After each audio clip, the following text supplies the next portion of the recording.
born in Hotel Dieu. It was an old-time Catholic hospital. I was born with a veil on my face, which is a membrane that's over your face, and I suffocated and I died the minute I was born. Anyone that's born with a veil has certain psychic powers, and I was born with a purple one that gave me the ability to see demons and spirits. I learned a lot about witchcraft, voodoo, metaphysics. And that was one of the things that started my intriguements of learning how to have superpowers. As for the original start of Master Legend, I was a badly abused kid, and I hated my daddy, and I hated what was going on. And so eventually, when I got old enough and tough enough, at the age of 13, I beat him to a bloody pulp. And that's when I realized at that time, you know, it was time for me to start destroying evil. Dude. We may not see no action, but there's still a chance. You never know. This here is part of my scuba suit. I use this one, and I have this mask that I designed, and all for my underwater stuff. Razor boots, other paddings and stuff like that. Modified soccer stuff, really. My chemical gloves. This here is made from really thick truck liner material. The Iron Fist is capable of hurting somebody or smashing a door down and many things. Now, my climbing gear, the cannon, the old shock baton, the legend cycle. Of course, some of it's just for show. Remember, scaring somebody is actually better than beating them up. Here's where I like to make masks. I have friends all over the world and all, and they ask me to make a mask, and I do custom design masks. One of the masks that I made, when I started getting back into making my masks, the Human Fly here. The Human Fly is one of the greatest superheroes of all time, because, as it says on the comic book here, the wildest superhero ever, because he's real.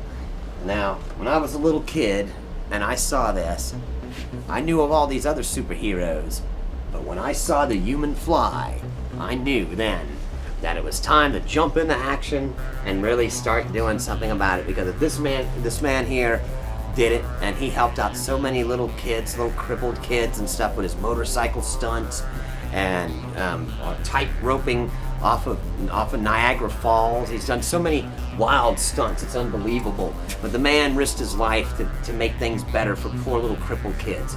I also go out and do missions.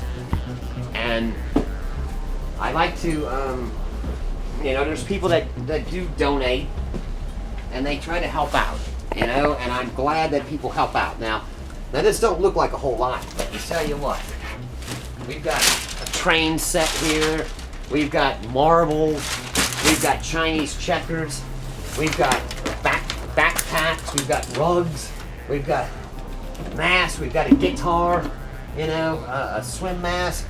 We've got, I've given away all the clothes already, and then these will all be donated to a good cause. And the thing that I do is, I make sure it goes right into the hands of the poor people.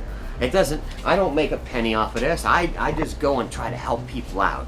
Not like AMVETS, the Salvation Army and all that make big business off of people suffering. And I hate that.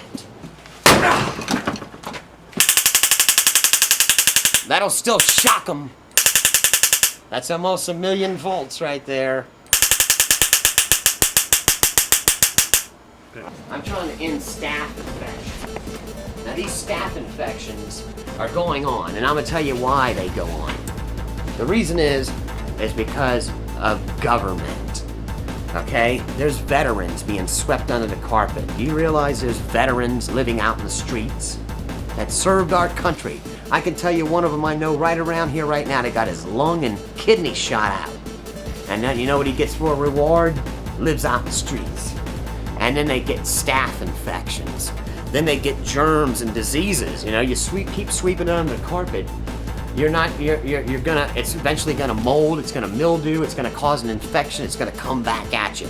People keep thinking they keep sweeping under the carpet, like pollution. You know, the pollution's gonna go away somewhere. These homeless people will finally die maybe, and you won't have to see them anymore, but that's not the case. There was a time when you could look up to a policeman, a fireman, but as you notice the news these days, you see more and more of them are just as bad as the criminals that they're going after. That's how come it's time and place for superheroes. We don't have a leader. We have an ideal. We don't have no one to tell us how we do this worldwide organization that I actually helped form. We have an ideal. We don't listen to anyone to tell us how we need to do it. We already know the ideal. It's honor, integrity, truthfulness, you know, courage, bravery. To get out there and do something and make it known. I could easily go out as old, normal, plain old anybody and go out and do my good deeds and fight evil. But would I be known?